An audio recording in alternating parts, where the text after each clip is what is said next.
கண்ணுக்குள்ளே உன்னை வைத்தேன் கண்ணம்மா, நான் கண்கள் மூட மாட்டேன் அடி செல்லம்மா. என்னடி செல்லக்குட்டி, தூங்கலையா நீங்க? என்ன பார்த்துட்டே இருக்கிய? என்ன என்ன என்ன?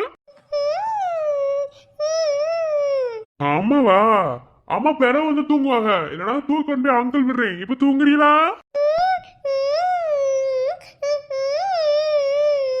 ஏன் அங்கிள் கூட தூங்க மாட்டீங்களா? அங்கிள் நல்ல கதை சொல்லி தூங்க வைப்பேன். இனிமே நான் தான் உனக்கு எல்லாமே. இல்ல, இனிமே நான் தான் உன்னை நல்லா பாத்துக்கிறேன் அப்படின்னு சொல்ல வந்தேன். மத்தபடி வேற ஒண்ணு இல்ல. என் தங்கம், சரி தூங்குவோமா? அங்கிள் பாட்டு பாடி தூங்க வைக்கிறேன். படுத்துக்குங்க படுத்துக்குங்க பட்டுக்குட்டி, படுத்துக்கிறங்க. இப்ப ஏமாத்த கூடாது, படுத்து தூங்கிடணும். பாட்டு பாடவா? ஒருவேளை அங்கிளோட பாட்டு கேவலமா இருந்துச்சுன்னா அங்கிள்கிட்ட சொல்லிடணும். என்ன பாட்டுக்குட்டி தூங்கி போறணும். ஆரிரோ ஆராரிரோ, இது தந்தையின் தாலாட்டு. பூமியே புதிதானதே, இவள் மழலையின் மொழி கேட்டு. ஓ தாயாக தந்தை மாறும் புது காவியம். ஓ இவன் வரைந்த கிறுக்களில் இவளோ உயிரோவியம். இரு உயிரொன்று சேர்ந்து இங்கே ஓர் உயிராகுதே. கருவறையில்லை என்ற போதும் சுமந்திட தோணுதே. விழியோரம் ஈரம் வந்து கூடை கேட்குதே. ஆரிரோ ஆராரிரோ, இது தந்தையின் தாலாட்டு. பூமியே புதிரானதே, இவன் மழலையின் மொழி கேட்டு. தூங்கியாச்சு. இதே மாதிரி தானே அந்த குழந்தையும் கஷ்டப்பட்டு இருக்கோம். என் குழந்தைய அந்த பொண்ணு வச்சிருந்துருக்குமா? இல்ல குழந்தைன்னு ஒரு விஷயம் இல்லாமலே போயிருந்திருக்குமா? வாழ்க்கையில எம்மா பெரிய தப்பு செஞ்சிருக்கேன்னு இப்பதான் புரியுது. என்னால எதையுமே மறக்கவே முடியல. அணுவை பார்க்கும் போதெல்லாம் இதே மாதிரி எனக்கும் ஒரு உயிர் இருந்திருக்கும்ன்றதே தோடிக்கிட்டே இருக்கு. ஆனா அது எங்க இருக்கு, எப்படி இருக்கு, இருக்கா இல்லையான்னு எதுவுமே தெரியல.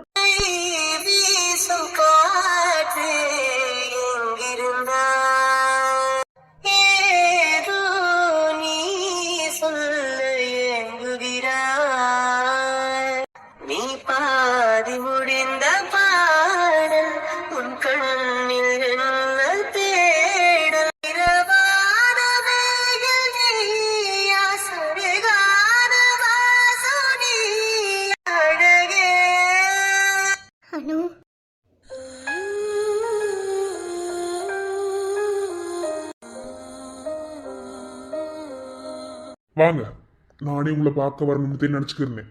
எப்படி இருந்தாலும் நீங்க அணு தேடி வருவீங்கன்னு எனக்கு தெரியும். என்ன சொன்னீங்க? அணு தேடிய வந்தியா? ஆமா, அணு சரியா தூங்க மாட்டா. அதை அவளை தூக்கிட்டு போலாம்னு வந்தேன். எப்படி குழந்தை பசிக்குதுன்னு சோறு கேட்டா தர முடியாதுன்னு சொல்லிட்டு போவியா? தூங்க மட்டும் குழந்தை வேணுமா? எந்த விதத்துல இது நியாயம்? யாருங்க அணு? என் குழந்தை. அவருக்கு நான் தான் நல்லது கெட்டதுன்னு பார்க்க முடியும். அவளை என்கிட்ட கொடுத்துருங்க. நான் கேட்டதுக்கு இன்னும் உங்ககிட்ட இருந்து பதிலே வரல அர்ச்சனா. நான் உங்ககிட்ட என்ன கேள்வி கேட்டேன், அதுக்கு இன்ன வரைக்கும் நீங்க பதில் சொல்லவே கிடையாது. புள்ள பசிக்குதுன்னு சோறு கேட்கும் போது கொடுக்க முடியாம இருந்த ஒரு தாய்க்கு குழந்தை தூங்குனது பிறகு மட்டும் தூக்கி கொண்டு போய் வச்சுக்கணும்னு ஏதாவது இருக்கா என்ன? சொல்லுங்க. நீ ஏன்டா கேள்வி கேட்க மாட்ட? நீ கேட்ப. அர்ச்சனா, அவசரப்பட்டு நீ எதையும் சொல்லிவிடாத. இவனுக்கு அது தெரியவே வேணாம். தெரியாமல இவன் கஷ்டப்படட்டும். என் குழந்தைய பிரிய முடியாம நான் வர்ற வேதனை எனக்குதே தெரியும். அதுல யாருக்கு சொன்னாலும் புரியாது, உனக்கு சொன்னாலும் அது புரிஞ்சு தொலையாது. அர்ச்சனா, நீ கோபப்படாத அர்ச்சனா. நீ அணுவை தூக்கிட்டு போயிடாமப்படுதே. யாருங்க, நீங்க கேட்குற கேள்விக்கு என்னால் பதில் சொல்ல முடியாது. அது என் குழந்தை, நான் என்ன வேணும்னாலும் செய்வேன். நீங்க தூக்கிட்டு வந்து உட்கார வச்சுட்டு படுக்க வச்சுட்டீங்கன்னா அது உங்க குழந்தை ஆயிருமா? தேவையில்லாத வார்த்தை. என்ன அணுவனை என் குழந்தைன்னு சொல்ல கிடையாது. அது நீங்க தான் பெத்திய, உங்களோட குழந்தைதே அது. என்ன இப்ப வரைக்குமே உங்களோட பர்சனல் எதையுமே நான் தெரிஞ்சுக்கணும்னு நினைக்கவே இல்லை. ஏன் இன்னமும் அனுவோட அப்பா யாருன்னு கூட எனக்கு தெரியாது, அதை நான் கேட்கவும் கிடையாது. ஆனா ஏதோ ஒரு விதமான அணுக்கிட்ட இருந்து ஒரு பாசம் கிடைச்சதுனாலதே நான் இப்படி தூரம் பாசம் வச்சு பேசுறேன். இன்னைக்கு நான் அந்த குழந்தைக்கு சாப்பாடு கொடுத்து தூங்க வச்சிருக்கேன். நீங்க ஏன் அப்படி செஞ்சீங்க? ஒரு பெத்த தாயா இருந்தா அது எந்த ஒரு தாயுமே அப்படி செய்ய மாட்டாங்க. நீங்க ஏன் அப்படி செஞ்சீங்க? அதுக்கு முதல்ல பதில் சொல்லுங்க. அதுக்கு பிறகு நான் குழந்தைய கொடுக்குறேன். தூங்குன்னு சொல்லி தூக்கிட்டு போயிட்டு வெளியே மடையில போட்டீங்கன்னு என்ன செய்ய?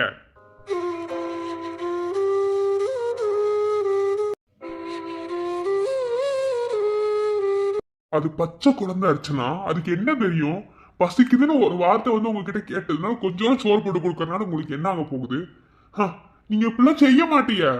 உங்களுக்கே பசி இருந்தாலும் அதை அடக்கிக்கிட்டு முதல்ல அணுக்குதையும் சோறு கொடுக்கணும்னு நினைப்பீங்க. ஆனா இப்ப நீங்க பண்றது கூட ஒரு மாதிரி வித்தியாசமா இருக்கு. 2 நாளாவே அன்னைக்கு ஏதோ என்கிட்ட பேச வந்தியே, இப்ப எதுவுமே என்கிட்ட பேச கிடையாது. இப்ப ஏன் இப்படி நடந்துக்கிறிய? அது சொல்லிட்டு அதுக்கு பிறகு அணு தூக்கிட்டு போங்க. அதே மாதிரி அன்னைக்கு என்ன என்கிட்ட கேட்க வந்திய அதையும் சொல்லிட்டு போங்க. பாருங்க, நான் உங்ககிட்ட எதுவுமே பேச வரல, எதுவுமே நான் கேட்க வரல. என் குழந்தை என்கிட்ட கொடுங்க, நான் போய் அவளை தூங்க வச்சுக்கிறேன். அவ இங்கெல்லாம் இருக்க வேண்டாம், கொடுங்க. நான் கேட்டதுக்கு பதில் வராம என்னால குழந்தைய கொடுக்க முடியாது. நீங்க பதில் சொல்லுங்க. உங்களுக்கு எதுக்கு நான் பதில் சொல்லணும்? நீங்க பதில் சொல்றதுக்கு நீங்க யாரு? என்ன பத்தி உங்களுக்கு ஏதாவது தெரியுமா? எதுவும் தெரியாதுல்ல. இப்ப வரைக்கும் அப்படியே தானே இருக்கீங்க. என்ன பத்தி நீங்க எதுவுமே தெரிஞ்சுக்க வேணாம். என் குழந்தைய மட்டும் என்கிட்ட கொடுத்துருங்க, நான் கொண்டு போறேன். சரிதான், உங்களை கேள்வி கேட்கறதுக்கு நான் 3வது மனுஷன். நான் எவனாதேன். ஆனா குழந்தை விஷயத்துல என்னால அப்படி இருக்க முடியாது. ஏன்னா நீங்க இன்னைக்கு மத்தியானம் செஞ்ச வேலை அப்படிதான் இருந்துச்சு. அந்த குழந்தை பசியோட வந்து சோறு கேட்கும் போது உங்களால கொடுக்க முடியல. நான் கொடுக்க மாட்டேன்னு சொல்லிட்டு போனீங்க. ஆனா அது நீங்க மனசுல இருந்து சொல்லலன்னு எனக்கு தெரியும். ஏன்னா அனுவை நீங்க 10 மாசம் வயிற்றுல சுமந்து பெற்றிருக்கீங்க. என்ன அதுக்குள்ள நீங்க என்னென்ன கஷ்டத்தை அனுபவிச்சீங்கன்னு எனக்கு தெரியாது. ஆனா அது பிஞ்சு குழந்தை, அதையும் அவளை கஷ்டப்படுத்தினீங்க. எனக்கு அதுக்கு பதில் சொல்லுங்க அர்ச்சனா. எதுக்கு கஷ்டப்படுத்தினேன்ற ஒரு பதில மட்டும் எனக்கு சொல்லிட்டு அதுக்கு பிறகு நீங்க போங்க.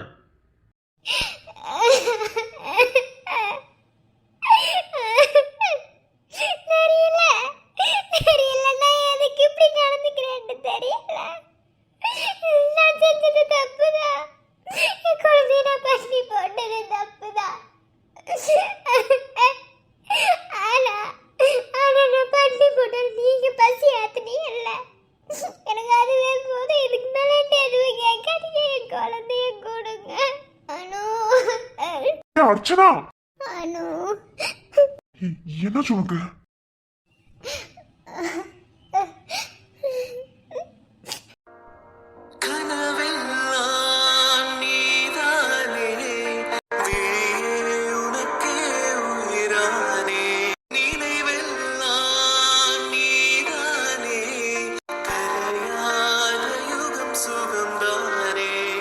என்னாச்சு? முடியல,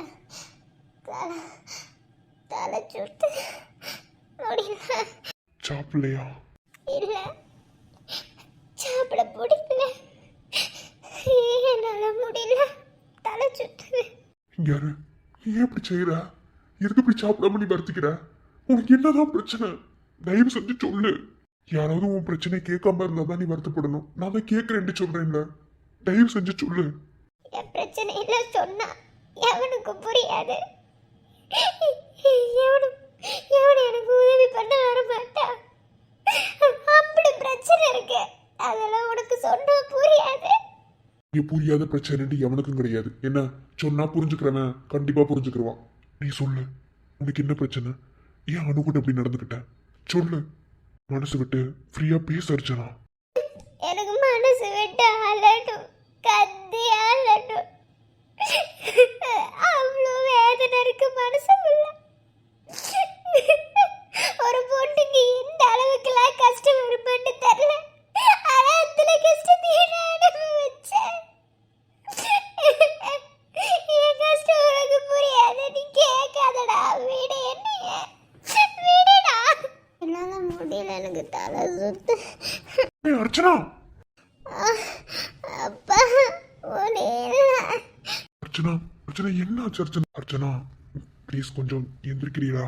என்னால முடியல, எனக்கு தலை சுத்துது. நான் என்ன பாவம் பண்ணேன்னு எனக்கு தெரியல. ஏன் எனக்கு இம்மா பெரிய கஷ்டம் என் வாழ்க்கையில வந்துச்சுன்னு எனக்கு தெரியல. யார்கிட்ட சொல்லி ஆளுங்கன்னு தெரியல. அதே என்ன கஷ்டம்னு கேக்குறேன். சில விஷயங்கள் சில பேருக்கு தெரியாம இருக்கிற வரைக்கும் நிம்மதியா இருக்க முடியும். தெரிஞ்சுட்டா அது நிம்மதியான வாழ்க்கை ஒரு நிமிஷம் கூட நினைச்சு நிக்காது. என்னால யாரோட நிம்மதியும் போக வேண்டாம். என்னோட கஷ்டம் எனக்குள்ளே போகட்டும். ஏதோ ரொம்ப பெரிய மன கஷ்டத்துல இருக்கீங்கன்னு மட்டும் என்னால புரிஞ்சுக்க முடியுது. ஆனா என்ன கஷ்டம்னு நீங்க வாய் திறந்து சொன்னா மட்டும்தே அதுக்கு என்னால தீர்வு காண முடியும். தயவு செஞ்சு சொல்லுங்க. நீ பாரு அர்ச்சனா, உனக்கு நான் இருக்கேன். தயவு செஞ்சு சொல்லு. எப்பரா என்ன சொல்றேன்? நான் கஷ்டப்பட்டு 10 மாசம் வயித்துல சுமந்த பிள்ளைய ஒன்ன கொடுத்துட்டு போடுமா? ஒரே ஒரு நிமிஷத்துல என் வாழ்க்கையை திருப்பி போட்ட வேண்டாம் நீ. அன்னைக்கு மட்டும் என் லைஃப்ல நீ கிராஸ் ஆகாம இருந்திருந்தேன்டா. இன்னைக்கு இப்படி ஒரு மனவேதனை எனக்கு வந்திருக்குமா? நான் உன்னைய வேலை விட்டுட்டு பேசாம இருந்திருப்பேனே. என்னால குழந்தைய விட்டு கொடுக்க முடியல. எனக்காக ஒருத்தன் காத்துக்கிட்டு இருக்கா, அவனையே ஏத்துக்க முடியல. தப்பு நீதான் பண்ணனு வந்து சொல்லவும் முடியல. ஐயோ, இந்த வாழ்க்கைக்கு பேசாம செத்துடலாம் போல இருக்கு. என்னால முடியாது. சரி விடுங்க, நீங்க எதையுமே சொல்ல வேணாம். நானும் கேட்கவும் இல்லை. தயவு செஞ்சு இப்படி அழுகிறது முதல் நிறுத்திக்கிறங்க. குழந்தைய அப்படி கஷ்டப்படுத்தாதீங்க. பாருங்க, அந்த குழந்தைக்கு உங்களை விட்டா யாருமே தெரியாது. நான் இப்போ வந்த உறவு. ஆனா கஷ்டப்பட்டு பெத்தெடுத்தது நீங்களே காயப்படுத்தினா அந்த குழந்தை எங்க போகும்? அது பிஞ்சு மனசு. அதை புரிஞ்சுக்கிறங்க. இனிமே அப்படி செய்யாதீங்க.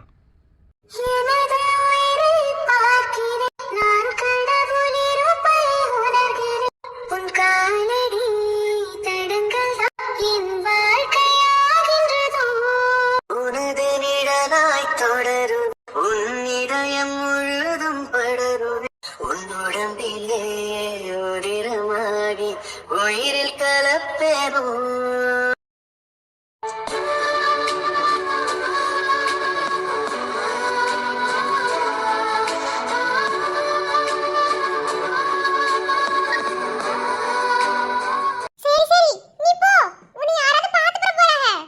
நீ பாக்குறதுக்காக நான் செவரையெல்லாம் குச்சி வந்தோம்ல, அதெல்லாம் முடியாது. இன்னைக்கு நைட்டு இங்கே தான் தூங்க போறேன்.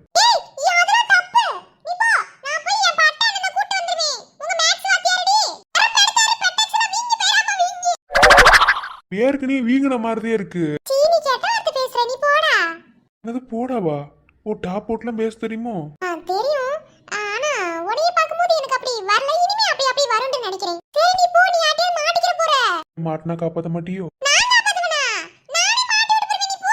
அதானே, உன்னையெல்லாம் பார்க்க பார்த்தா நீயே மாட்டி விட்டு தானே மறுவேலையை பார்ப்ப. சரி, உன் கூட பிறந்தவங்க மொத்தம் எத்தனை பேரு? கூட பிறந்தவங்க யார்? ருத்ரா அண்ணே, அப்புறம் வந்து என்னோட காதல் அண்ணே, அப்புறம் என்னோட மருது அண்ணே, அப்புறம் என்னோட சரவண அண்ணே, அப்புறம் லாஸ்ட் பிறந்த அண்ணே பேர் வந்து செல்வா அண்ணே. மொத்தம் 5 பேர். அப்புறம் என் தங்கச்சி ஒண்ணு 6 தமிழ். நாங்க எல்லாரும் ஒண்ணா பிறந்தவங்க. நாங்க 6 பேருமே ஒரே மாதிரி சாப்பிடுவோம், ஒரே மாதிரி பாத்ரூம் போவோம். நீ எப்பயாவது இப்படியா இல்ல எல்லா நேரமும் இப்படிதானா? எப்பயாவது இப்படி இருப்பி. அப்ப திடீர்னு மாறிக்கிறீங்க. அது ஒண்ணும் பிரச்சனை கிடையாது. என்ன பாத்துக்குறோம். சரி நீ போ. லவ் பண்றியா? அதான் சொல்லிட்டம்ல, ஒண்ணு எனக்கு பிடிச்சிருக்குண்டே. என்னை நல்லா வச்சு பாத்துக்கிறியா நீ? என் அண்ணன் மாதிரி என்னை பாத்துக்கறணும். என் ருத்ரா அண்ணே நீ எப்பலாம் பாத்துக்கறணும் தெரியுமா? அது அன்னைக்கு ஒரு நாள் கூட மழையில நனைஞ்சிட்டோம்ல, அப்ப கூட என்னை நல்லா பாத்துக்கிட்டல. அந்த மாதிரி நீ என்னை பாத்துக்கிறியா? அப்பனாலே என்ன, நான் உன்னை வந்து கல்யாணம் பண்ணிக்கிறேன். கல்யாணம் மட்டும் பண்ணிக்க, எப்படி பாத்துக்கிறேன்னு பாரு. சரி நீ உருட்டுனது போதும் போ. சரி, நீ அடுத்தப்ப பாக்க. அடுத்து நம்ம பாக்கும்போது பாத்துக்கிடுவோம். அது வரைக்கும் என்ன? காதெல்லாம் பண்ணா அடுத்து பார்க்கணும், பேசணும், திருட்டுத்தனமா எல்லாமே செய்யணும். இதெல்லாம் என் அண்ணன்காரங்க தெரிஞ்சு வச்சுக்க. உன்னை தோலை உரிச்சு தொங்க விட்டு அடிப்பாங்க உப்பு கண்ணை போட்டு. உனக்காகண்டா எதை வேணாலும் செய்யலாம், ஒன்றும் பிரச்சனை கிடையாது. நீ ஊண்டு மட்டும் சொல்லு, பிறகு எல்லாத்தையும் நான் பாத்துக்கிறேன். உடனேலாம் சொல்லக்கூடாது, பொறுமையாத்தையும் சொல்லணும். என்ன, நான் எப்போ ஊடிச்சுட சொல்றேன்னா அப்ப சொல்லு. சரி வாரேன். அப்படிதானா? சி, எனக்கு சேர்த்தது நீயே தின்னுக்க.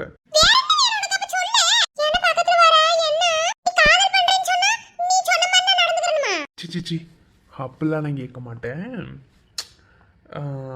இருந்தாலும் லவ் பண்றல்ல. ஏய், என்னல பொசுக்குண்டு இப்படி சொல்லிக்கிருக்கவ? என்ன செத்த நேரம் எங்களுக்குலாம் நின்றேன்னு வையே, நான் உனக்கு காதலிக்கவே இல்லைன்னு சொல்லிடுவேன். எப்பா, இந்த காதல் சொல்றதுக்கு நான் பட்ட பாடு எனக்கு தாம்மா தெரியும். சரி, நான் வரேன். வரியா? I love you.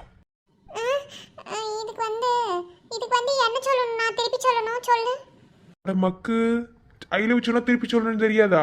அதெல்லாம் கெட்ட வார்த்தையை என் அண்ணன் சொல்லி கொடுத்திருக்காரு. அதனால நான் சொல்ல மாட்டேன். கிழிஞ்சிரும். என்ன உன் டிராயரா? இந்த வீட்ல தையல் மிஷின் இருக்கு, வேற தச்சிட்டு போட்டு போறியா? ஆமா, இங்க நீங்க ஜட்டி தைக்க வர்ற என்னை பார்த்தா உனக்கு எப்படி தெரியுது? சரி நீ போ. போட்டுமா? போ. போகணுமா? என் அண்ணன் சொல்லி தரவா? அப்புறம் நீ குண்டா விட்டு எந்திரிச்சு ஓடுவடி. எப்ப பாரு வாயை திறந்தாலே அண்ணே அண்ணே அண்ணேங்கிட்டு. ஒருவேளை உன் அண்ணன் நம்ம கல்யாணத்துக்குள்ள ஒத்துக்கலன்னு என்ன செய்வ? அதையும் பார்ப்போம். சரி போயிட்டு வரேன். ஒரு நிமிஷம். ஏய் நீ சொல்லிட்ட. நான் எனக்கு பிடிச்ச மாதிரி நான் வந்து சொல்றேன். என்ன எனக்கு தெரிஞ்ச மாதிரி சொல்றேன்.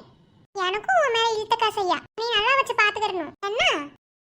ம் உன்னை நானும் நினைப்பதை யாரும் தடுக்கின்ற வேலை துடிக்கும் இதயம் வேலை நிறுத்தம் செய்கின்றது உயிர் வலிக்கின்றதே நீ தந்த ஒற்றை கணிதம் 1000 முறை நான் படிப்பேனே உனக்காக 1000 கணிதம் ஒற்றை நொடியில் எழுதிடுவேனே தினம் காலையில் எந்த நாள் காட்டிய உன் பிம்பம் நான் கண்டு கண்டிருக்கின்றேன்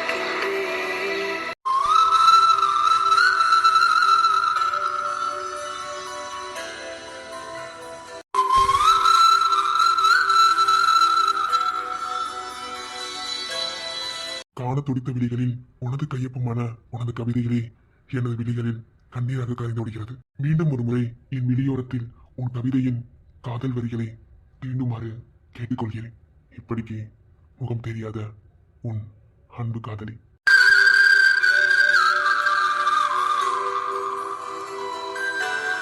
எவனா இருக்கும் நம்ம எழுதுற கவிதை இந்த அளவுக்கு விழுந்து வந்து ரசிக்கிறாப்ல? யார் இது? கண்டிப்பா இது யாருன்னு தெரிஞ்சே ஆகணுமே.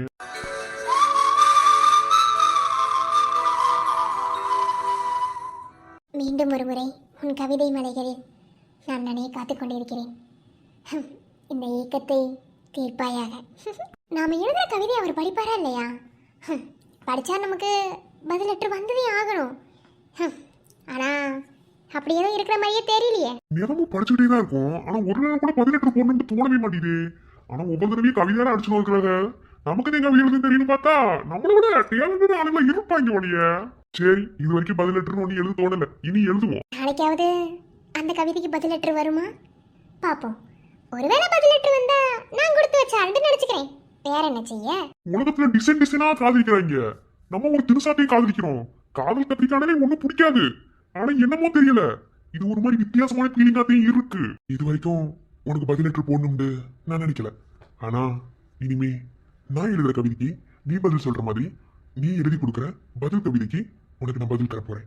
நாளையில இருந்து இதை தொடங்குவோம். உன்னை நான் கேட்காமலே உன்னோடு நான் வாழ்கிறேன் என்னை நீ சேராமலே என்னோடு நீ வாழ்கிறாய் என் மூச்சில் எப்போதுமே உன் காற்றை வாங்கினேன் உன் காட்சி எப்போதுமே என் கண்ணால் பார்க்கிறேன் எனக்குள் நீயும் உனக்குள் நானும் இருப்பதுனாலே இனி என்ன வேண்டும் காட்டு பூவே. என்ன நான் போறப்ப எங்க நினைக்க இருந்தியா? வரும்போது எங்களுக்கு நிக்கிறியா? என்ன ஏன் நான் சும்மா நிக்க கூடாதோ? நான் சும்மா தான் நின்னுக்கு இருந்தேன். இல்லங்க, நான் ஒண்ணும் சொல்லல. ஆனா போறப்ப இப்படி ஒரு இடத்துல நிக்கிறீங்கன்னா போற வரவங்க என்னை தப்பா பேச மாட்டாளா? உங்களை எனக்கு தப்பா பேசுறாங்க அடியாத்தி. எங்க சிவனேன்னு ஒரு மனுஷன் நிக்க கூட கூடாதா? சரி அதெல்லாம் இருக்கட்டும், போயிட்டு கொஞ்சம் வரசா வர மாட்டியா? நான் ஏன் வரசா வரணும்? இல்ல ரொம்ப நேரம் நின்று கால் வலிக்குது. அப்ப எனக்காக காத்துக்கிறீங்களோ? இல்லங்க அப்படி கிடையாது. உங்களுக்காக நான் காத்துக்கிட்டு இல்லைன்னு பொய்யும் சொல்ல மாட்டேன். ஒரு சங்கதிக்காக தாங்க. என்ன சங்கதி? நீங்க ராதி மாமாவோட தம்பி தானே? பரவாயில்ல, நான் வச்சிருக்கிய. நான் எப்படி மறப்பேன்? அதே ஆமா, உங்களுக்கு என்ன சங்கதி? ஒண்ணு இல்ல, நீங்க நல்லா தமிழ் படிப்பீங்களாம்ல. ஆமா. அதே எங்க ஊருக்குள்ள இந்த டியூஷன் போறதுக்கு எல்லாம் பக்கத்து ஊருக்கு போயிருங்க. என்னதே அக்கா தமிழ் இங்கிலீஷ் படிச்சாலும் இங்கிலீஷ் தான் நல்லா வரும். அதனாலதான் ஒரு தமிழ் டீச்சர் வேணும்னு ஆசைப்பட்டோம். எங்க ஊர் பிள்ளைகளுக்கு வந்து ஃப்ரீயா தமிழ் லெசன் எடுக்க முடியுமா? இதுக்காக ஊர் விட்டு ஊர் வந்து கேக்குறீங்களோ? எங்க பிள்ளைய படிப்பு முக்கியம் இல்லைங்க, அதாங்க. நீங்க வந்திருக்கிறத பார்த்தா படிப்பு முக்கியங்கிற மாதிரி வந்து கேக்குற மாதிரி எனக்கு தெரியலையே. எங்க நெசத்துக்குமே தாங்க. என் அக்காவே சொல்லி விட்டாங்க. மேம் சொல்லி விட்டாங்களா? ரொம்ப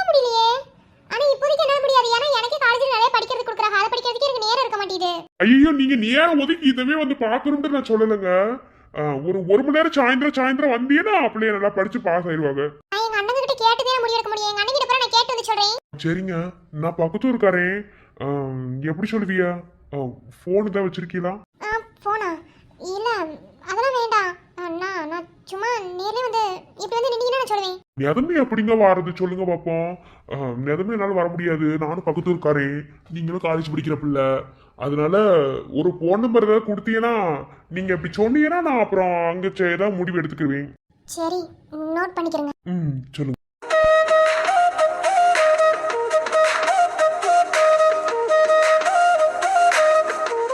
நோட் பண்ணிட்டீங்களா? பண்ணிட்டீங்க. சரி, நான் ஃப்ரீயா இருக்கும்போது சொல்றேன். அப்ப உங்க ஊருக்கு வந்து சொல்லி கொடுக்க முடியாது. நீங்க வேணா எந்தெந்த பிள்ளைகளா அவங்கள வீட்ல பர்மிஷன் கேட்டு எங்க வீட்டுக்கு கூட்டு வாங்க. அங்க வச்சு நான் சொல்லி தரேன். என்ன? என்னால 4 பிள்ளைய படிச்சு பாஸ் ஆகுதுன்னா எனக்கு சந்தோஷம் தானே. அதனால தான் நம்பர் கொடுத்தேன். சரி, நான் வரேன். சரிங்க.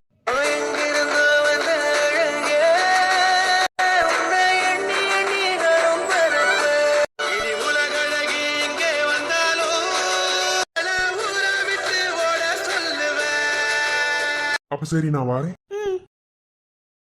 ஹாய், நீங்க தாமரத்தாச்சியோட தங்கச்சி தானே? பரவாயில்ல, நான் வச்சிருக்கியா? நான் எப்படி மறப்பேன்? என் அத்தாச்சியோட தங்கச்சில ஏன்னா இங்கேயாவது இங்கிட்டு சொல்லியா? ஒன்றும் இல்லை, நான் கடை வரைக்கும் வந்தேன். சரி, அப்போதே நான் உங்களை பார்த்தேனா யாரும் உங்ககிட்ட நின்று பேசிக்கிருந்தாங்க. சரி, அவங்க பேசும்போது இடையில நிற்க வேணாண்டே நான் வந்தேன். யார் அவங்க? நான் படிச்சிருக்கோம்ல காலேஜ். அந்த காலேஜில் இங்கிலீஷ்க்கு ஒரு மேம் இருக்காங்க, ரதி தேவி. அவங்களோட தம்பி தான். அவங்க ஊரில் இந்த தமிழ் நல்லா வரமாட்டேங்கிறான். அவங்களுக்குலாம் வந்து தமிழ் சொல்லிக் கொடுக்கணும்னு சொல்லி கேட்டிருந்தாங்க. நான் நல்லா தமிழ் படிப்பேன், அதனால். ஓ அப்படியா? சரி சரி, ஒன்றும் இல்லை, என் அக்காவை பற்றி தான் கேட்க வந்தேன். சொல்லுங்க. அக்கா நல்லா தானே இருக்கா? ஒன்றும் பிரச்சனைலாம் இல்லைல்ல? அத்தாச்சி என்ன ராணி மாதிரி இருக்காங்க. ஏன் நல்லாத்தையும் பார்த்துக்கிறாரு. அதான் எந்த பிரச்சனையும் இல்லை, கவலைப்படாதீங்க. அதெல்லாம் நல்லா தான் இருக்காங்க 2 பேருமே. உங்கள் வயலில் அதை கேட்கும்போது எனக்கு ரொம்ப சந்தோஷமா இருக்கு. அத்தாச்சி வாயில ஒருத்தர கேட்டியோ? இல்ல இல்ல, அவ வாயில இருந்து 1000 விஷயம் சொன்னாலும் அந்த வீட்ல இருக்க ஒருத்தவங்களாவது இப்படி சொன்னா மனசுக்கு ரொம்ப சந்தோஷமா இருக்கும்ல. அதையும் வந்து கேட்டேன். என் அக்காவை நல்லா பாத்துக்கிறங்க.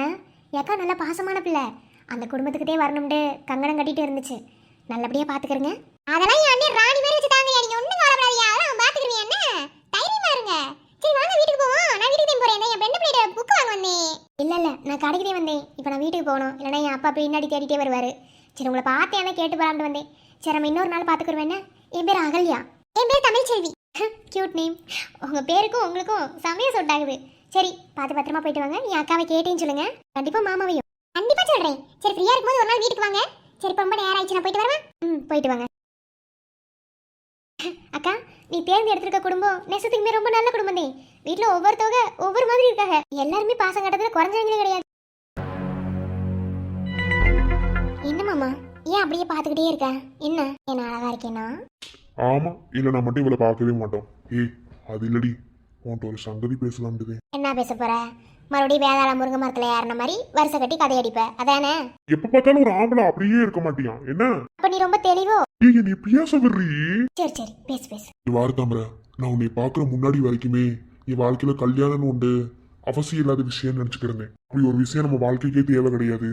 ஒருவேளை அப்படி ஒரு விஷயம் வேணும் அப்படின்னா நம்ம அண்ணனுக்கு நல்லபடியா வாழ்க்கையில அமைஞ்சதுக்கு பிறகு நம்ம பாத்துக்கிடுவோம். இல்லாட்டா கடைசி வரைக்கும் தாத்தா பாட்டி கூட இப்படியே இருந்துட்டு போயிடும் நினைச்சுக்கிறேன். ஆனா என்னை பார்த்தோன்னு காதல் வந்துச்சு, அதனால கல்யாணம் கட்டிக்கிட்டேன், அதானே? ஏன்டி இடையில புந்து காமெடி பண்ணிக்கிறேன்? நீ பேசவே விட மாட்டியாடியே. ஓ, சீரியஸா பேசிக்கிறியா? சரிடா, நான் எதுவும் சொல்லல, பேசு பேசு.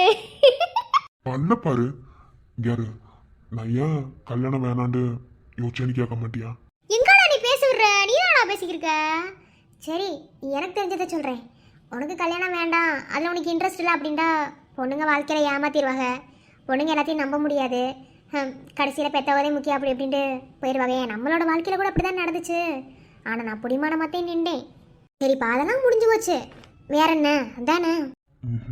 வேறவு இங்கே வாரு, என்னடா இப்படி சொல்கிறானே அப்படின்னு எதுவும் நினச்சிக்கிறாது. என்ன, நம்மகிட்ட வந்து கல்யாணம் முடிஞ்சு 1 மாதம் கிட்ட ஆக போகுது. உனக்கு உன் அப்பா அத்தா யாருமே வேணாண்டுதே என்னை தேடி என் வீட்டுக்கு வந்துட்டேன். இப்போ உனக்கு எல்லாமாவா இருக்க போறது நான் மட்டும்தான், என் குடும்பம். அம்பிடுத்தேன். சொல்றத கேளுடி. சரி சரி சரி சரி. என்னை காதலிச்சதுக்கு பிறகு நீ என்கிட்ட சொன்ன விஷயம், நான் உன்னை காதலிக்கிறேனா இல்லையான்னு எனக்கு தெரியல. இந்த குடும்பத்து மேல எனக்கு அதீத அன்பு இருக்குன்னு நீ சொன்னது. அதே மாதிரி இப்போ நான் உங்ககிட்ட சொல்றேன், இந்த குடும்பத்து மேல உனக்கு எந்த அளவுக்கு அன்பு இருக்கோ அந்த அன்பு கடைசி வரைக்குமே இருக்கணும்னு நான் உன்னை கேட்டுக்கிறேன். என் மேல கூட உனக்கு அன்பு இல்லாம போகட்டும். இல்ல நம்ம ரெண்டு பேரும் கூட ஏதோ சண்டை போடுறோம் அப்படி கூட இருந்துட்டு போகட்டும். சண்டை போட்டு பிரிய வேண்டிய நிலைமை கூட. என்ன சொன்ன? எனக்கு சும்மா சொன்னபடி இதே நீ சீரியஸ் எடுத்துக்க இருக்க. இங்க வாரு மருது, நீ விளையாட்டுக்கு கூட மறுபடியும் 2 பேரும் பிரிஞ்சிடும் மட்டும் சொல்லாத. உன் கூட சேர்றதுக்கு நான் எப்படி கஷ்டப்பட்டேன்னு எனக்கு தான் தெரியும். இனிமேல உன்னை பிரிஞ்ச என்னால இருக்க முடியாதுடா. பாரு, நான் சும்மாடி சொல்லிட்டேன். பிறவென்ன பேசுறது முழுசாக்கிடு. அப்படி என்ன பிரிஞ்சு போக விட்டுருவேனா நானு? நீ விளையாட்டுக்கு சொல்றது கூட என்னால தாங்கிக்க முடியலடா. சரி விடு, அதை விடு. அதெல்லாம் ஒண்ணும் இல்லை. என்ன எந்த சூழ்நிலையிலையும் உன்னை நான் பிரிஞ்சு போக மாட்டேன், நீ என்ன பிரிஞ்சு போக நான் விட மாட்டேன். என்ன இப்போ நம்ம விஷயத்துக்கு வருவோம். இந்த குடும்பம் ஒன்று சேர்ந்ததே ரொம்ப மோசமான ஒரு சூழ்நிலையிலதே. அப்போ ஒன்று சேர்ந்த குடும்பம் இப்போ வரைக்கும் யாருனாலையும் உடைக்கல. இதுக்கு மேலே இது உடையாதுன்னு எனக்கு நம்பிக்கையும் இருக்கு. ஆனால் கல்யாணம் ஒன்று பண்ணா பொண்டாட்டின்னு ஒருத்தி வந்தா கண்டிப்பாக குடும்பம் உடையும்னு நிறைய இடத்துல பேசி கேள்விப்பட்டிருக்கோம். அதுக்காக நீ குடும்பத்தை உடைக்க உள்ள வந்தேன்னு நான் சொல்லலை. பொதுவாக நான் சொல்கிறேன், என் மனசுக்குள்ள நினச்சி வச்சிருந்தது இதுவே. ஏன்னா நிறைய பேர் வாழ்க்கையில நான் பார்த்துருக்கேன். என்னதான் அண்ணன் தம்பி அப்படி இப்படி ஒற்றுமையா இருந்தாலும் பொண்டாட்டின்னு ஒருத்தி வந்ததுக்கு பிறகு குடும்பம் கண்டிப்பா சுக்குநூறா உடையத்தையும் செய்யும். அது ஏதாவது ஒரு சூழ்நிலையில கண்டிப்பா உடஞ்சிரும். இந்த வெண்ணைக்கு நான் கல்யாணம் கட்டக்கூடாதுன்னு நினைச்சுட்டு இருந்தேன். ஆனா தலையெழுத்து இப்படி மாறும்னு நினைக்கல. சரி, ஆனா நான் உன்கிட்ட கேட்டுக்கிற விஷயம் என்னண்டா, நம்மளோட இந்த கல்யாண பந்தத்துல இந்த குடும்பம் எந்த சூழ்நிலையுமே உடஞ்சிடக்கூடாது. என்ன கூட விட்டு கொடுக்க வேண்டிய ஒரு சூழ்நிலை வந்தா கூட என்னை கூட விட்டு கொடு. ஆனா இந்த குடும்பத்தை எப்போதுமே விட்டு கொடுத்துடவே கூடாது. இந்த குடும்பம் என்னைக்கு சுக்குநூறா உடையுதோ அன்னைக்கு என் அண்ணன் மனசு ரொம்ப நொந்து போயிடுவாரு. ஏன்னா கொஞ்சம் கொஞ்சம் பாடுபடல இந்த குடும்பத்தை சேர்க்கறதுக்கு. இப்போ வரைக்கும் எந்த விரிசலும் வரல. ஆனா என் அத்தாச்சி இருக்காங்கல்ல, அதான் என் காதலனை பொண்டாட்டி அவந்தியா, அவங்க மூலியமா ஏதோ பிரச்சனை போய்க்கிருக்குன்னு மட்டும் எனக்கு தெரியும். அதுவும் என் பெரியம்மா மூலமாக தான் போய்க்கிருக்கு. நல்லாவே எனக்கு தெரியும். இப்போ வரைக்கும் இதை நான் வீட்டுக்குள்ளே யார்ட்டையும் சொல்லலை, உன்கிட்டதையும் சொல்கிறேன். அவங்க அதை சொல்கிறாங்க, இதை சொல்கிறாங்க, அவங்க இதை பண்ண சொன்னாங்க, அதனால நான் இப்படி செஞ்சேன் அப்படின்னு எதையும் கேட்காத தாமரை. உனக்கு ஏதாவது தப்பாக படுது, அவங்க உங்ககிட்ட தப்பாக பேசுகிறாங்க, இதை நீ செஞ்சுட்ட அப்படின்னு உன்னை எது என்ன குத்தம் சொன்னாலும் சரி, நேரம் என்கிட்ட வா, நான் அதை சரி பண்ணுறேன். ஆனால் யாரையும் எதிர்த்து பேசி தேவையில்லாமல் வம்பெழுத்துறாத எனக்காக. இல்லை, உனக்கு இம்பிட்டு பொறுப்பாலாம் பேச தெரியுமா? ஏன்டி நான் பேச மாட்டேனாடி? இல்லை, காமெடி பண்ணிட்டு ஒரு மாதிரி வெக்கப்பட்டு தெரியுற மாதிரி தான் பார்த்துருக்கேன். இதே நம்ம ஒரு மாதிரி தினுசா இருக்கே. அதே இங்கே பாரு மாமா, நீ இதெல்லாம் எனக்கு சொல்லிக் கொடுக்கணும்னு அவசியம் கிடையாது. நீ சொல்லிக் கொடுக்காமலே இது எல்லா விஷயத்தையும் நான் பார்த்துக்கிறவேன். என்ன ஒரு குடும்பம்டா, எல்லாத்தையும் அனுசரிச்சுதான் போகணும்ட்டு என் அம்மா எனக்கு சொல்லிக் கொடுத்ததே வளர்த்துருக்காங்க. பொட்டை பிள்ளையாக பிறந்தா 2 வாழ்க்கை, அதில் ஒத்த வாழ்க்கை பிறந்த வீட்டோட போயிடும், மீதி ஒத்த வாழ்க்கை புகுந்த வீட்டோட போகும். அந்த புகுந்த வீட்டில் தான் ஒரு பொட்டை பிள்ளைக்கு ஏகப்பட்ட பிரச்சனை வரும். அது எல்லாத்தையும் சமாளித்து வாழ்கிறதே அந்த பொம்பளை பிள்ளையோட வாழ்க்கையே இருக்குண்டு அடிக்கடி அம்மா சொல்லுவாங்க. எனக்கு என்ன அது புரியாதா? இங்கே பாரு, உனக்கு நான் சத்திய வார்த்தையாக சொல்லித்தரேன். என்ன, எந்த சூழ்நிலையிலையும் ஒன்று கூட நான் விட்டு கொடுத்துருவேன். அதுக்காக உன்னை விட்டு கொடுத்துருவேன்ட்டு தப்பான அர்த்தத்தில் சொல்லலை. என்னால் இந்த குடும்பம் உடையிறது நடக்கவே நடக்காது. சேர்ந்துதான் இருக்குமே தவிர இந்த குடும்பத்துக்கு அடுத்து இன்னும் தலைமுறையில் உருவாக்கிதே கொடுப்பனே தவிர குடும்பத்தை உடைக்கிறதுக்கு நான் இங்கே வரல. நான் அப்பவும் சொல்கிறதேன். என்ன, அதை நான் இப்போவும் சொல்கிறேன். உன்னை பார்க்குறதுக்கு முன்னாடி இந்த குடும்பத்தை எனக்கு பிடிச்சதுனாலதே உண்மையில எனக்கு காதலே வந்துச்சு. எனக்கும் இந்த மாதிரி குடும்பத்தில் வாழணும்ட ஆசையும் வந்துச்சு. அதனால் என்னால் எந்த பிரச்சனையும் வராது மாமா. நீ பயப்படுற மாதிரி நான் எதையும் செய்ய மாட்டேன்.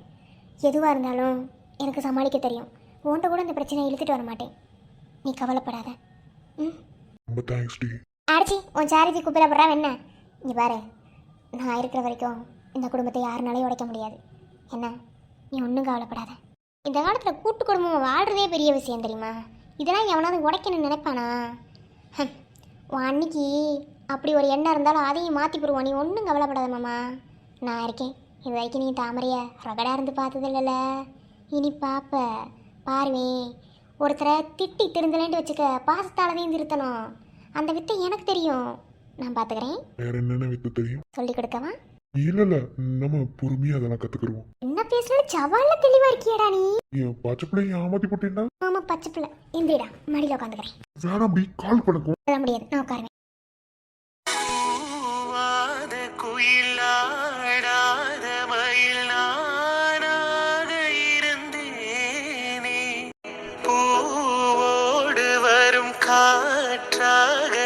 உன்னை நீ சேர தெளிந்தேனே ஆதாரம் அந்த தேவன் நானை சேர்ந்த இந்த மனை நாவார ருசித்தேனே தேனை தீர்ந்தேன் இன்று நானே வந்து துணையே வந்து அணையே அந்த முல்ல சந்திரனை சொந்தம் கொண்ட சுந்தரி. ஏன் வந்தியா எப்படி அதுக்குள்ள இம்புட்டு நல்லா சமைக்கலாம் கத்து வச்சிருக்க? ஏன் கத்துக்க மாட்டோமோ? இல்ல திடீர்னு இம்புட்டு நல்லா அருமையா சமைச்சிருக்கியா? நாக்கு டேஸ்டே இருக்குடி, அதையும் கேக்குறேன். புருஷனுக்குனா பொண்டாட்டி என்ன வேணாலும் செய்வா, அதையும் செஞ்சு. என்ன வேணுமா? இப்ப ஐயாக்கு புத்தி எங்க போகுதுன்னு எனக்கு தெரியும். நான் கொஞ்சம் பேசணும் உங்ககிட்ட, அதுக்கு பிறகு பாப்போமா? ஏய் என்னாடி வாய்க்கு ருசி ஆக்கி போட்டு காரஞ்சாரமா இப்படி பேச மாட்டான்னு கேட்டா என்னது இது? மனுஷனோட அவசரத்தை புரிஞ்சுக்கிறது இல்ல பொண்டாட்டியெல்லாம். நான் வச்ச நண்டு குழம்பு நல்லா வேலை செய்யுது. இந்த டைம்ல உங்ககிட்ட பேசினாதே சரியா வரும். சொல்லுடி, என்ன பேசணும்? ஒன்னும் இல்ல மாமா, நான் என்ன பேச போறேன், எல்லாம் நம்மளோட வாழ்க்கைக்காகதே. அப்படியா? என்ன தத்துவம்? ஒன்னும் இல்ல மாமா, இப்போ இதுக்கு முன்னாடி நம்ம எப்படியோ வாழ்க்கை வாழ்ந்துட்டோம். எனக்கு ஆரம்பத்துல பிடிக்காம போய் எப்படியோ போய் இப்போ நீங்கள் நானும் தெளிவாவே இருக்கும், சரியாவே இருக்கும். சரி, இப்போ என்னதுக்கு? அதே மாமா, இப்போ நம்ம 2 பேரும் ஒருத்தருக்கு ஒருத்தர் புரிஞ்சுக்கிட்டு வாழ்க்கை கூட நம்ம தொடங்கிட்டோம். என்ன இதுக்கப்புறம் நமக்கு குழந்தை குட்டியெல்லாம் வரும்ல, அதுக்கப்புறம் நம்ம வாழ்க்கையை வாழணும்ல. அதனால் நீங்களும் ஒரு நல்ல பொசிஷனில் இருக்கணும்ல மாமா. என்னவே நம்ம கூட்டு குடும்பத்தில் இருந்தாலும் உங்களுக்குன்னு ஒரு மரியாதை வேணும்ல. அந்த மரியாதையை நீங்கள் எப்போதும் விட்டு கொடுக்கக்கூடாதுல்ல. உங்களுக்கு மரியாதை வேணும்னு நான் நினைப்பேன்ல, அதே. சரி, அதுக்கு என்ன செய்யணும்? ஒன்றும் இல்லை மாமா, இதுக்கு முன்னாடி நம்ம 2 பேருக்கு மட்டுமே கல்யாணம் ஆயிருந்துச்சு. ருத்ரி மாமாவுக்கு கல்யாணம் ஆகலை. இப்போது உங்கள் சின்ன தம்பிக்கும் கல்யாணம் ஆயிடுச்சுல, அவருக்கும் பொண்டாட்டி வந்துருச்சு. அதனால் கண்டிப்பாக குடும்பத்துக்குள்ளே போட்டி பொறாமையெல்லாம் வரும். அவங்களும் நம்மளை மாதிரி வாழ்ந்து குழந்தை குட்டியெல்லாம் பெற்று எல்லாம் ஒரு நிலைமைக்கு வரும்போது அவங்களும் ஒரு நல்ல பொசிஷனில் இருக்கணும்னு நினைப்பாங்கல்ல. அதனால் அவங்களுக்கு சேர வேண்டிய சொத்தை பிரித்து வாங்கினா என்ன? புரியல. நீங்கள் பாருங்க மாமா, நான் சொல்கிறத ஒழுங்காக காதில் வாங்கிக்கிறங்க. அதுக்கு பிறகு நீங்கள் பேச. இது வரைக்கும் நான் இதை பற்றி பேச வேண்டாம்னே நினச்சேன். ஆனால் இப்போ பேசி ஆக வேண்டிய சூழ்நிலை. ஏன்னு கேட்டால் இப்போ அப்படி ஒரு நிலைமை ஆயிடுச்சு. நீ அடுத்துன்னு கண்டிப்பாக கல்யாணம் நடக்கும். வீட்டில் எல்லாருக்கும் பொண்டாட்டி வரும். அப்படி வரும்போது கண்டிப்பாக ஒரே கூட்டு குடும்பத்தில் எத்தனை பேர்தே வாழ முடியும் சொல்லுங்கள்? நீங்கள் எல்லாரும் என்னதான் அண்ணன் தம்பியாக இருந்தாலும் வர பொண்டாட்டிகள்லாம் சரியாக இருப்பாங்களா? இப்போ உங்கள் தம்பி பொண்டாட்டியே எடுத்துக்கிறங்க. வந்துருச்சு அந்த பிள்ளை எதுவும் வேணான்னு சொல்லி. ஆனால் ஏதாவது ஒரு சூழ்நிலையில் எனக்கு இது வேணும், இதை பண்ணணும் அப்படின்னு சொல்லி அவள் புருஷன்ட்ட சொல்லி அவங்க அண்ணன்கிட்ட பேசினா அப்போ நம்ம என்ன செய்யறது சொல்லுங்கள்? அவங்க எல்லாத்தையும் வாங்கிட்டு போயிடுவாங்கல்ல. அதுக்காக நான் சொல்கிறேன். இதுக்கு எதுக்கு சொத்தை பிரிக்கணும்? மாமா நான் அப்படி சொல்லலை. எனக்கு 2 ஆப்ஷன் மாமா. ஒன்று ருத்ரா மாமா வேலை செய்கிற ஆஃபீஸோட எம்டியாக நீங்கள் போய் உட்காருங்க. இல்லையா உங்களுக்கு சேர வேண்டிய சொத்தை தனியாக வாங்குங்க. நம்ம வாழ்க்கையை தனியாக வாழ்ந்துக்கிடுவோம். எவ்வளோ நாளைக்கு தான் கூட்டு குடும்பத்தில் இருக்கிறது? கொஞ்ச நாள் நம்மளும் தனியாக தான் இருந்து பார்ப்போமே. அப்போ வாழ்க்கையோட சுவாரஸ்யம் என்னன்னு தெரியும்ல. இப்போ வாழ்க்கையோட சுவாரஸ்யம் என்னன்னு தெரியறதுக்காகவே இப்போ இப்படி தூரம் பேசிக்கிருக்க. அதுக்கு நம்ம தனி கொடுத்துன போகணும், சொத்தை பிரித்து வாங்கணும், அதானே? மாமா நான் அதுக்காக மட்டும் பேசலை. இதுக்கு பிறகு நம்ம வாழ்க்கை இருக்கு மாமா. அதை பற்றி நீங்கள் யோசிக்கிறீங்களா? நம்ம வாழ்க்கையை வாழ ஆரம்பிச்சிட்டோம். கண்டிப்பாக நான் ப்ரெக்னென்ட் ஆவேன், நமக்கு குழந்தை பிறக்கும். அப்போது அந்த மாதிரி வாழ்க்கை போயிட்டே இருக்கும்போது நமக்குன்னு ஒரு சுயமரியாதை நம்ம வளர்த்துக்க வேணாமா? அதுக்காகவே மாமா நான் பேசிக்கிருக்கேன். நீங்கள் இப்படி வயக்கடவே கட்டிட்டு அழுகிறது எனக்கு ஒரு மாதிரி கஷ்டமாக இருக்குது. அன்றைக்கும் உங்களை கேட்க சொன்னதுக்கு என்கிட்ட சண்டை போட்டீங்க. அப்போ 2 பேத்துக்கு ஒரு புரிதல் கூட இல்லாமல் இருந்துச்சு. இப்போ தான் 2 பேத்துக்கு நல்லா புரிஞ்சு வச்சிருக்கோமே. இதுக்கு மேலே என்ன மாமா? சரி நீங்கள் சொத்தை கூட பிரித்து வாங்க வேணாம், விட்டுருங்க. ருத்ரமாமா வேலை பார்க்குற அந்த ஆஃபீஸ்க்கு நீங்கள் ஒரு பொசிஷனில் இருக்கணும். என் புருஷன் ஒரு நல்ல இடத்துல இருக்கணும்னு நான் நினைக்கிறது தப்பா என்ன? நான் தான் காசு வீட்டில் வந்து கொடுக்குறேன் நீ சம்பாரிச்சு. அதுக்கு மேலே வேற என்ன வேணும்? மாமா நீங்கள் காசு சம்பாரிச்சு கொடுக்குறீங்கிறது என்னோட கேள்வி கிடையாது. என்ன எப்படி மாமா உங்களுக்கு நான் சொல்லி புரிய வைப்பேன்? மாமா இந்த வீட்டில் ஒவ்வொருத்தரும் ஒவ்வொரு பொசிஷனில் இருக்காங்க. இப்போ உங்கள் தம்பி பஞ்சமில்ல வேலை பார்த்துக்கிட்டு இருந்தார், இப்போ அங்கேருந்து வந்துட்டார். இப்போ அவருக்கு வயக்காடுன்னு ஒரு இது இருக்குது. காரணம் அவர் படிக்கலை, அவர் பொண்டாட்டி படிச்சிருக்கு. படிச்சிருக்கனால ஏதாவது ஒரு வேலையை பார்த்து கூட அவங்க முன்னுக்கு வந்திருக்காங்கன்னு வச்சுக்கோங்க. நீங்கள் படிச்சிருந்து இப்படி வீட்டில் இருக்கிறது எனக்கு கஷ்டமாக இருக்கு மாமா. ஒரு பொண்டாட்டியாக இருந்தால் நான் சொல்கிறதுல என்ன தப்பு இருக்குது? இப்போ என்ன செய்ய சொல்கிறேன்? பாருங்க மாமா, நான் உங்களை என் மனசார காதலிக்கிறேன். உங்களுக்கு நல்லது செய்யணும் மட்டும்தே நான் நினைக்கிறேன். ஒரு பொண்டாட்டியாக இருந்து உங்களுக்கு என்ன பண்ணணுமோ அதே மாமா நான் பண்ணணும்னு நினைக்கிறேன். அதனால தான் சொல்கிறேன். நீங்கள் ருத்ர மாமா கிட்ட அவரோட ஆஃபீஸில் ஒரு நல்ல பொசிஷன் வேணும்னு கேளுங்க. அப்படி உங்களால் கேட்க முடியலண்டா ஏன்ட்டு விட்டுருங்க. நான் கேட்குறேன். என்னன்னா ஆயிரம் தான் ஆனாலும் நீங்கள் தம்பியில் கேட்குறதுக்கு ஒரு மாதிரி சங்கடமாக இருக்கும். ஆனால் நான் கேட்கும்போது அந்த இடத்துல அது தப்பாகாது. அதனால நான் கேட்குறேன், என்ன சொல்கிறீங்க? தப்பாயிராதா? இதில் என்ன மாமா தப்பு இருக்கு? நம்மளோட வாழ்க்கைக்காக தான் நம்ம போயிட்டு இருக்கோம். இந்த வீட்டுக்கு தானே நீங்கள் வாரிசு. அப்போ உங்களுக்கு சேர வேண்டியது அத்தனையும் நம்ம கேட்டதே மாமா வாங்கணும். யாரும் நமக்கு கொடுக்க மாட்டாங்க. நமக்கு ஒரு விஷயம் வேணும், நம்ம வாய் திறந்து கேட்டால் மட்டும் தான் நம்ம கைக்கு கிடைக்கும். வேறு யார் நமக்கு தருவாங்க நீங்கள் நினைக்கிறீங்க? நான் சொல்கிறது சரிதான் மாமா. நீங்கள் யோசிச்சிங்கன்னா எல்லாமே உங்களுக்கு புரியும். இல்லை வந்தியா, இது அண்ணனை கஷ்டப்படுத்துகிற மாதிரி இருக்கு. வேற ஏதாவது வேலை பார்த்து கூட நம்ம பொழைச்சிக்கிடுவோம். என்ன மாமா நீங்கள் என்ன இதில் கஷ்டப்படுத்துகிற மாதிரி இருக்கு? நீங்கள் பேசுறது ஏதாவது சரியா இருக்கா? ஃபஸ்ட்டு முதல்ல நான் சொன்னது தனி கொடுத்து நான் போயிடலாண்டு. அதுக்கு கண்டிப்பாக நீங்கள் ஒத்துக்கிற மாட்டீங்க. இதுக்கு மேலே நீங்கள் ஒரு பொசிஷனில் இருக்கணும்னு நான் நினைக்கிறது தப்பா மாமா? ஏன் மாமா என் கஷ்டத்தை புரிஞ்சுக்க மாட்டேங்கிறியா? ப்ளீஸ் மாமா, என் மனசை கொஞ்சம் புரிஞ்சுக்கோங்க. நான் தான் என்னையுமே உங்களுக்கு கொடுத்துட்டேனே, இதுக்கு மேலேயுமே என் மனசு உங்களுக்கு புரியலை. என்னால் உடனே முடிவெடுக்க முடியாது, எனக்கு கொஞ்சம் யோசிக்கணும். யோசிச்சுட்டு பிறகு சொல்கிறேன். அப்படி போட வருவாவ மாமா, நீங்கள் என் வழிக்கு வந்துட்டீங்க. இனி எப்படி இந்த குடும்பத்தை பிரிக்கிறேன்னு மட்டும் பாருங்க மாமா. இன்னும் உங்கள் மைண்டுக்குள்ளே எல்லாத்தையும் ஏற்றி விட்டு உங்களை நான் குழப்பி விடுறேன். ஒன்று இந்த வீட்டுக்கு உங்களுக்கு சேர வேண்டிய சொத்து வரணும், இல்லையா ஒருத்தர மாமா ஆஃபீஸோட எம்டி பதவியிலேருந்து போகணும். நீங்கள் அங்கே உட்காரணும். உட்கார வைப்பேன். நாளைக்கு வைக்கிறேன் பஞ்சாயத்து. மாமா சரி, நான் தேவையில்லாத பேசி மனசை கஷ்டப்படுத்திட்டேன்னு நினைக்கிறேன். சரி மாமா, இனி உங்கள் விருப்பப்படி நான் இருக்கேன். இல்லை வந்தியா, இன்னைக்கு வேண்டாம், நாளைக்கு பார்த்துக்குருவோம். வந்தியா, விடக்கூடாது. விட்டுட்டேன்னா இவரை மறுபடியும் உன்னால் மாற்ற முடியாது. இன்னைக்கு நடந்தே ஆகணும். மாமா என்ன நீங்கள் நான் பேசுனது மனசுக்குள்ளே நினச்சிக்கிட்டு வேணான்னு சொல்கிறீங்களா? இங்கே இருங்க, நான் பேசுனது நம்மளோட வாழ்க்கைக்காக தான். அதுக்காக உங்கள் சந்தோஷத்தை கெடுக்கணும்னு நான் என்ன நினைப்பேனா? அப்படிலாம் எதுவும் கிடையாது. உங்கள் விருப்பப்படி நான் இருக்கேன் மாமா. ஏய், அதுக்காக இல்லடி, இன்னைக்கு வேண்டாம், விடு. உங்களுக்கு வேணாட்டா போங்க, எனக்கு வேணும். நீ போன்ற உந்தன் மூச்சோடு உந்தன் தோல் சேரு. அடங்க மாட்டேன், அப்படித்தானே? உங்களை எப்படி என் வழிக்கு கொண்டு வர்றது? உங்ககிட்ட இருக்கிற ஒரு வீக்னஸ் இது மட்டும் தானே. அதே மாமா அதை யூஸ் பண்ணிக்கிறேன். கண்டிப்பா வேணும். ஆமா, என் பொண்டாட்டி ஆசைப்பட்டா அதை நடத்தாம புருஷனுக்கு வேற என்ன வேலையா? ஓகே, லவ் யூ மாமா.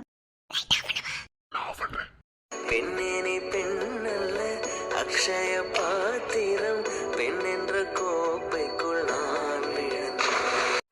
ஆரோடு தேன் கொண்டு வாய்க்கரன். சிந்தாடும் காற்றுக்கும் அழகான பூவுக்கும் காதலா காதல்.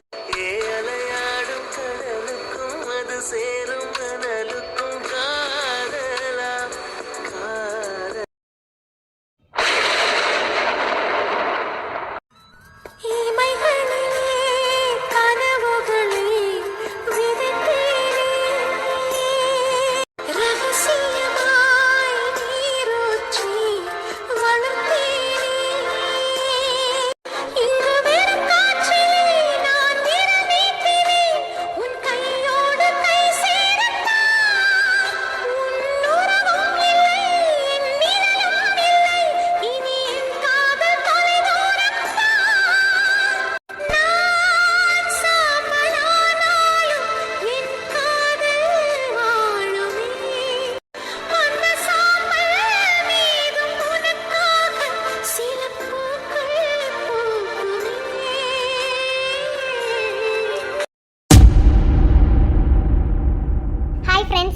எல்லாரும் எப்படி இருக்கீங்க?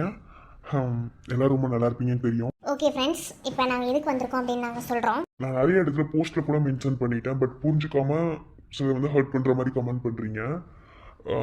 எனக்கு இந்த ஸ்டோரியை வந்து நிறுத்தணும் அப்படின்னா, பெண்ணின் மனதை தொற்ற ஸ்டோரி வந்து நிறுத்தணும் அப்படின்னா நான் எப்பயோ நிறுத்திட்டு போயிருந்திருப்பேன். நான் ஏன் இதை வந்து விட்டுறக்கூடாது, இதை வந்து நான் கண்டினியூ பண்ணணும் நான் நினச்சிட்டே இருக்கேன் அப்படின்னா, இது ஒரு சூப்பரான ஸ்டோரி. நான் அந்தளவுக்கு எடுத்துகிட்டு வந்தேன். ஆனால் எனக்கு வியூஸ் போகாதனால தான் இதை கண்டினியூ பண்ணுறதில்ல. ஒன்றும் இல்லை, புது ஸ்டோரி போகிற அளவுக்கு கூட எனக்கு வியூஸ் போக மாட்டேங்குது. அதுக்கு நீ டெய்லியும் போடணும்னு நீங்கள் சொல்கிறீங்க, எனக்கு அது தெரியுது. ஓகேவா? எனக்கு வந்து டெய்லியும் போட முடியல. ஒரு நாளைக்கு 2 வீடியோவில் எடுத்த காலம் போயிடுச்சு.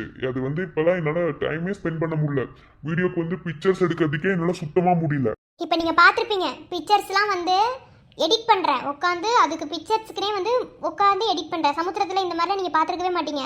சமுத்திரத்தில் வந்து பிக்சர்ஸோட கலெக்ஷன் ஆகட்டும், எடிட்டிங் ஆகட்டும் எல்லாம் இதாக இருக்கும். ஆனால் இப்போ புது ஸ்டோரி ஆகட்டும், பிஎம்டி ஆகட்டும், 2 ஸ்டோரியிலையுமே நான் வந்து பிக்சர்ஸுக்கு வந்து நான் ரொம்ப டைம் ஸ்பெண்ட் பண்ணுறேன். முன்ன அப்படி நான் பண்ண மாட்டேன். சாங்ஸ் கூட அவ்வளோ ஸ்பெண்ட் பண்ண மாட்டேன். ஆனால் பிக்சர்ஸுக்கு ரொம்ப டைம் ஸ்பெண்ட் பண்ணுறேன். எனக்கு டைமே கிடைக்க மாட்டேங்குது. ஒரு விஷயத்த ஃப்ராங்காக சொல்லணும் அப்படின்னா, இப்போ வரைக்குமே எனக்கு வந்து பிஎம்டியை முடிக்கிறோம் அப்படிங்கிற தாட் வந்து என் மனசுல வரவே கிடையாது. ஒரு பொட்டு கூட வரல. எனக்கு ஒரு ஸ்டோரி மூவ் பண்ண பிடிக்கல, அது நான் போடவே கூடாதுன்னு நினைச்சா பட்டுன்னு முடிவெடுத்துருவேன் நான். பட் இப்போ வரைக்கும் அந்த தாட் வரல. ஆனா நீங்க சிலர் படுற கமெண்ட்ஸ் பார்க்கும்போது பேசாம முடிச்சுட்டு மூடிட்டு போயிடலாமா அப்படிங்கிற மாதிரி தான் எனக்கு இருக்கு. நான் தான் சொல்லிட்டேன் வாரத்தில் 2 days வந்து நான் வீடியோ நான் போடுறேன் அப்படின்னு. இன்னைக்கு போட்டேன், இனி அடுத்து கண்டிப்பாக ஞாயிற்றுக்கிழமை அன்னைக்கு நான் வீடியோ போடுவேன். ஓகேவா? ஸோ வந்து கண்டிப்பாக ஞாயிற்றுக்கிழமை அன்னைக்கு பிஎம்டி தான் நான் போடுவேன். என்னால வாரத்துல 3 நாள் கொடுக்க முடியல. பிகாஸ் வந்து நியூ ஸ்டோரி வந்து உங்க மனசுல வந்து பதியணும். எப்படி சொல்றது, அது வந்து அது ஒரு அழகான ஸ்டோரி. அதே மாதிரி தான் பிஎம்டியும். ஆனா நான் வந்து வீடியோ முடிக்கணும்னு நினைக்கிறேன், போட்டுட்டு தானே இருக்கேன் நான். ஸோ எனக்கு கொஞ்சம் வந்து கோஆப்ரேட் பண்ணுங்க ப்ளீஸ். தயவு செஞ்சு வந்து என்னை ஹர்ட் பண்ணாதீங்க. சிலர் பண்ற கமெண்ட்டை பார்க்கும்போது பேசாம மூடிட்டு போயிடலாம் அப்படிங்கிற மாதிரி தான் எனக்கு இருக்கு. ஸ்டோரியே வேண்டாம், இழுத்தடிச்சுட்டு போயிட்டே இருக்கலாம், எடுத்து முடிட்டு போயிட்டே இருந்திருக்கலாம் அப்படின்னு வந்து எனக்கு தோணுது. என்னால் முடிஞ்ச அளவுக்கு நான் பெஸ்ட்டை கொடுத்துட்டு இருக்கேன். பட் எனக்கு அந்த அளவுக்கு சப்போர்ட் எல்லாம் கிடையாது. ஓப்பனாக சொல்லணும்னா அப்படிதான். சும்மா 2 பேரை நிற்க வச்சு பேசிட்டு போகிற ஃப்ரேமுக்கு போகிற வியூஸுக்கும் உட்காந்து எல்லாம் பண்ணி போடுற வீடியோக்கான வியூஸுக்கும் வந்து எந்த விதத்துலையுமே டிஃப்ரெண்ட் வந்து இல்லவே இல்லை. ரொம்ப எப்படி சொல்கிறது, நம்ம என்ன போட்டாலும் பார்க்க மாட்டீங்க அப்படின்ற மாதிரி தான் வந்து இருக்குது. ரொமான்ஸ் கேட்குறீங்க, இப்போ வரைக்கும் நியூஸ் ஸ்டோரியில் ரொமான்ஸ்னு ஒன்று நான் வைக்கவே கிடையாது. பார்த்தவங்களுக்கு தெரியும் இப்போ வரைக்கும். ஏன்னா அதில் ரொமான்ஸ் என்னால் வைக்க முடியாது. ஏன்னா இப்போ தான் நான் ஸ்டோரி ஸ்டார்ட் பண்ணியிருக்கேன். ரொமான்ஸ்ன்ற ஒரு விஷயத்தை நான் உடனே உள்ளே கொண்டு வந்தேன்னா கண்டிப்பாக உங்களுக்கு கட்டுப்படிக்க ஸ்டோரி வந்து புரியணும். புரியுற வரைக்கும் என்னால் இது பண்ண முடியாது. ஆனால் இந்த ஸ்டோரியில் ரொமான்ஸ் எல்லாமே நான் வைக்க தானே செய்கிறேன். ஆனா வந்து சிலர் வந்து ஒரு மாதிரி கமெண்ட் பண்ணிடுறீங்க. ஓகே, நான் அதுக்காக ஃபீல்லாம் பண்ண மாட்டேன். பட் ஒரு மாதிரி கஷ்டமா இருந்தது. சரி ஓகே பானு, இதுவும் கடந்து போகும் அப்படின்னு வந்து மனசுல நினைச்சிட்டேன். என்னால முடிஞ்ச அளவுக்கு கண்டிப்பா வந்து நான் வந்து ஸ்டோரி கொடுப்பேன். எனக்கு என்னைக்கு முடிக்கணும்னு தோணுதோ அன்னைக்கு நானே முடிச்சுக்குவேன். எனக்கு முடியும்னு சொல்லி யாரும் வந்து எனக்கு வந்து கட்டளை போடாதீங்க. அது எனக்கு தோணும், இந்த வரைக்கும் தான் எடுத்துட்டு போக முடியும் அப்படின்னு. ஆக்சுவலாக நான் வந்து இது வரைக்கும் ஹீரோயினுக்கு ஸ்டோரி ஸ்டார்ட் பண்ணணும்னு நினைக்கல. ஆனால் இப்போ தான் நான் ஸ்டார்ட் பண்ணியிருக்கேன். ஸோ இனிதான் விறுவிறுப்பாக வரும். அப்படி வரும்போது நான் கண்டிப்பாக உங்களுக்கு கரெக்டான அவுட்புட் நான் கொடுப்பேன். ஸோ எனக்கு கொஞ்சம் டைம் கொடுங்க, அதை தான் நான் உங்ககிட்ட கெஞ்சி கேட்டுக்கிறேன். ஓகே, இனி அடுத்த பிஎம்டி வீடியோ சண்டே வரும். ஓகேவா? நான் இப்படி தான் போடுவேன். நீங்கள் என்ன நினச்சாலும் சரி, வாரத்தில் 2 days வந்து நான் வீடியோ கொடுக்குறேன். ஒரு கொஞ்சம் சீரியஸாக போயிட்டு இருக்குன்னா கண்டிப்பாக 3 days நான் கொடுக்குறேன். எனக்கு வந்து கொஞ்சம் வந்து எனக்கு டைம் கொடுங்க. எனக்கும் வந்து பர்சனலாக இருக்குது, எல்லாத்தையும் நானும் பார்க்கணும். ஸோ அதுக்காக தான் நான் டைம் எடுத்துக்கிறேன். கொஞ்சம் புரிஞ்சுக்கோங்க. என்னோட பாயிண்ட் ஆஃப் வியூலேருந்து கொஞ்சம் யோசிச்சு பாருங்க. அதுதான் நான் சொன்னேன். கண்டிப்பாக நான் 2 வீடியோ கொடுக்குறேன். ஓகேவா ஃப்ரெண்ட்ஸ்? ஓகே, நான் ஏதாவது தப்பாக பேசியிருந்தா மன்னிச்சுக்கோங்க. சண்டே பார்க்கலாம். Bye friends.